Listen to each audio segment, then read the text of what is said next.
kasih duit 50.000 terus kembaliannya nggak diambil gitu, padahal ada kembaliannya gitu. Oke. Itu bisa kayak begitu. Mhm, mhm. Nah, kalau lebih parah lagi, ini berlanjut ya, Mhm, makin parah, mhm. dia bisa mengganggu tadi kesehariannya. Kadang suka ada kalau zaman sekarang bilangnya halu ya. Halo. Eh, dia ngelihat sesuatu yang orang lain nggak ngelihat Oh. gitu. Atau perubahan perilaku. Kalau orang bilangnya apa ya? Kayak kayak bukan dia gitu. Hmm. Beda, mungkin jadi yang biasanya kalem jadi marah-marah.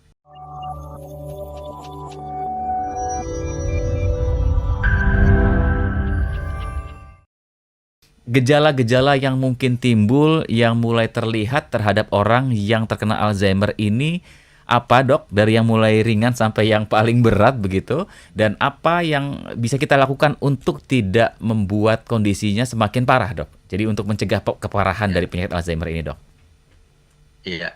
Jadi eh, kita bisa bagi ya ada beberapa tahapan lah dalam gejalanya. Yang paling level satu lah kalau bahasa sekarang tuh paling ringan, Mm-mm. itu biasanya kita lupa terhadap hal-hal yang baru.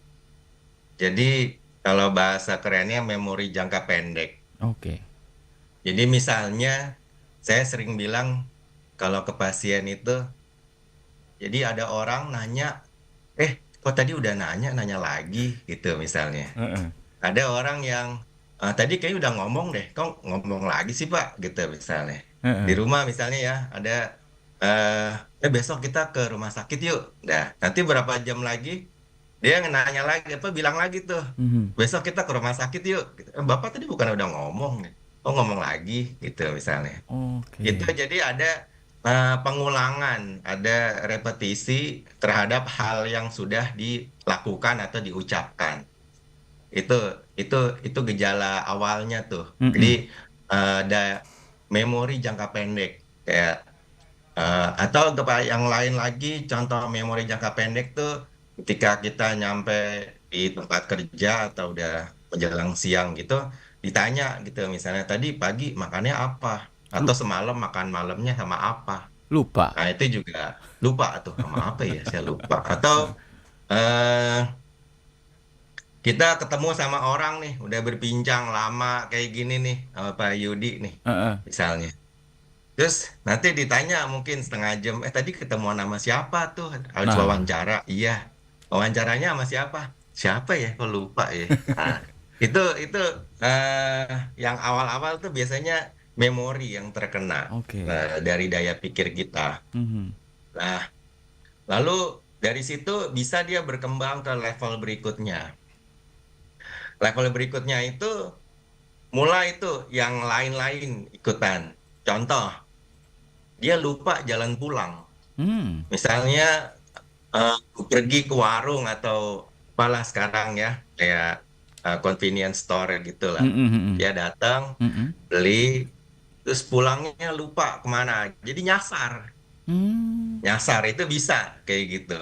Itu Mhm. gejalanya kalau mulai, atau dia bawa motor ya. Mhm. Bawa mobil itu kan juga banyak lansia bawa motor, bawa mobil.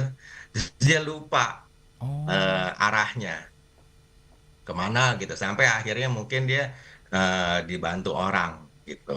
oke. Yang lainnya lagi eh, tadi dia lupa misalnya ya eh, tadi saya udah minum obat apa belum ya gitu. Hmm. Saya tadi udah sholat apa belum ya Hmm. gitu. Nah itu mulai itu Mhm. atau duit ya misalnya di sekarang mungkin zamannya kris ya. Iya, iya, Kalau iya. dulu kan misalnya dikasih uang 50.000 Heeh. beli barang ke toko, Mhm. ada kembaliannya kan. Mhm. Nah itu kembaliannya kadang lupa. Mmm. Jadi Mhm. agak bahaya memang. Mhm, mhm. Jadi misalnya beli nasi uduk, kasih duit 50.000 terus kembaliannya nggak diambil gitu. Padahal ada kembaliannya gitu. Oke. Itu bisa kayak begitu. Mhm, mhm. Nah kalau lebih parah lagi, ini berlanjut ya, Mhm. makin parah. Mhm. Dia bisa mengganggu tadi kesehariannya. kadang suka ada kalau zaman sekarang bilangnya halu ya. Halo. Eh, dia ngelihat sesuatu yang orang lain nggak ngelihat Oh. gitu. Atau perubahan perilaku. Kalau orang bilangnya apa ya? Kayak kayak bukan dia gitu. Hmm. Beda, mungkin jadi yang biasanya kalem jadi marah-marah, Mhm. yang biasanya bawel, cerewet jadi diem aja. Mhm, mhm. Itu bisa kayak gitu. Yang tadinya nggak rempong, nggak ribet, jadi Jadi rempong, jadi rempong. ribet. Mhm. Itu ada tuh. Kalau udah nenek-nenek tiba-tiba kayaknya biasanya nggak gini deh ngajak dia, kenapa sekarang jadi begini. Nah itu udah mulai ada gejala juga tuh. Mhm. Dan itu biasanya eh kadang dia nggak sadari, emang iya ya saya kayak begitu ya, gitu. Oke. Jadi orang yang si lansianya ini kadang dia nggak menyadari kalau dia tuh sebenarnya udah membuat nggak enak di Mhm. lingkungannya, Mhm, mhm. gitu. Nggak Dan yang nyaman. lebih parah kadang nggak mau diapa-apain, jadi kayak anak kecil ya. Jadi Oh. misalnya disuruh makan nggak mau, ntar aja, gitu. Disuruh bersih-bersih badan males. Disuruh keluar rumah, misalnya ketemu siapa, pergi kemana, nggak mau. Jadi Oke. itu yang udah semakin parah tuh. Jadi nggak Mhm. mau ngapa-ngapain, bahkan minum obat juga kadang nggak mau. Mhm. Apalagi kalau dikasih taunya sama orang lain itu terlalu keras, Mhm. mungkin dibilangin ya agak ini, dia balik marah juga gitu. Mmm. Makanya kadang jadi Oke. apa ya, temperamen, kadang bisa kayak gitu, perubahan dari mood Mhm. itu bisa. Jadi gejalanya dia bertahap itu. Dimulai dari yang ringan-ringan itu biasanya jangka pendek.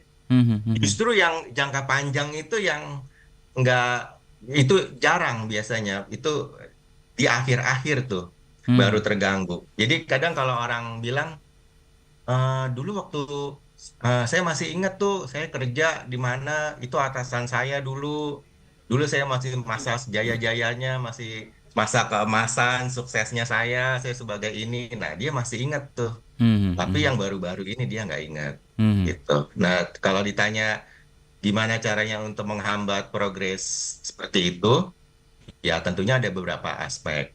Yang pertama, satu ya tentunya harus konsultasi ke dokter.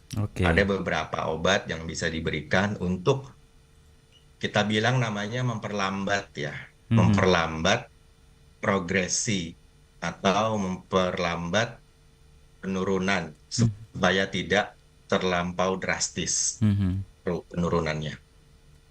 Yang kedua, bisa juga dengan tadi perubahan gaya hidup Mhm. ya. Mulai tuh, kalau saya suka bilangnya ya selain tubuh aktif bergerak, Mhm. otaknya juga harus aktif digunakan.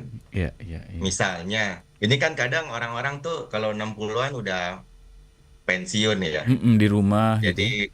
mungkin udah apa ya? Kalau orang bilang kadang post power syndrome Mmm, mungkin, atau mhm. yang tadinya harus pergi ke kantor tiba-tiba nggak pergi ke kantor. Mhm. Nah, itu gunanya kreativitas. Jadi Mmm. harus mencari kesibukan di tengah waktu atau jadwal yang berbeda dari dulunya. Mhm. Kalau ada orang misalnya, wah saya jadi berkebun ya silahkan berkebun. Mmm, Ada mhm. orang sukanya ngoprek-ngoprek apa itu ya, misalnya benerin bangku lah, Mhm. meja, beres-beres ya silahkan. Mhm, mhm. Ada orang yang jadi punya bisnis sampingan, itu juga silahkan. Mhm. Apapun itu harus dilakukan secara rutin. Jadi jangan cuman hari ini terus besok enggak, ah, Mhm. males ah gitu. Dan Baik. sifatnya itu harus ekspresif ya. Jadi ada tuh orang yang, bapak saya suka ini kok nonton YouTube gitu, Mhm. dengerin banyak informasi ceramah, itu kurang ya. Jadi harus Mmm. ada yang sifatnya dia partisipatif. Oke. Misal, kalau dia dengerin radio nih kayak begini, dia harus bisa sambil ikutan nyanyi gitu. Mmm. Nah, jadi nggak bisa cuma dengerin Diem, doang. heeh, Oh, heeh. tadi penyiarnya ngomong begini. Oh, berita yang lagi hangat ini. Nggak bisa. Dia harus sambil diomongin. Baik, Kalau baik. bagi yang Muslim misalnya, eh, ngaji gitu, Mhm. ngaji Al-Quran, itu harus diomongin, Mhm. jangan dalam hati. Kalau Mhm. perlu orang serumahnya denger Baik baik. bahwa dia bener nih ngajinya, gitu. Mhm. Itu contoh lah.